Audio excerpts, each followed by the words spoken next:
Trees toppled power lines and crashed into homes. More than half our city sat in the dark for nearly a week last November. For most of us, the historic windstorm is a brief blip of inconvenience.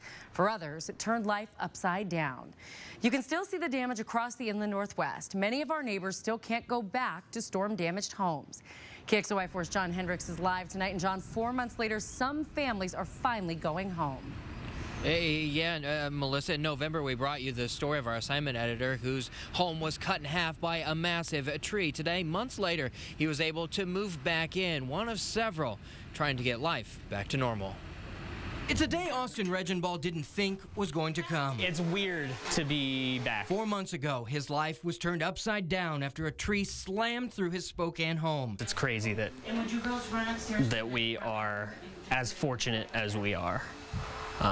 Because, yeah, it's been 4 months. It's been a long time since we've been home. Today, ServPro moved all of his furniture and treasures that they took from his house and cleaned. All the roof was rebuilt and the mess was cleaned up. It's the first of 7 homes ServPro will be moving people back into, left homeless by the windstorm. It's very rewarding, the gratitude that I get from doing the job and the gratitude that the customer has for what we've done.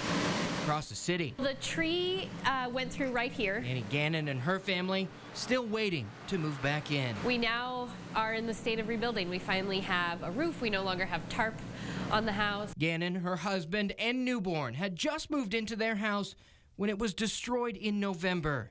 Now they're close to that finish line as their home is remodeled. Part of what took the longest is there's so many houses that have windstorm damage that it took a lot of time because they're so busy. For both Regenball and Gannon, the time away from home has been an adventure, one very few will ever get to share. The thought of moving again, especially with a toddler, sounds really daunting, but I'm excited to be back.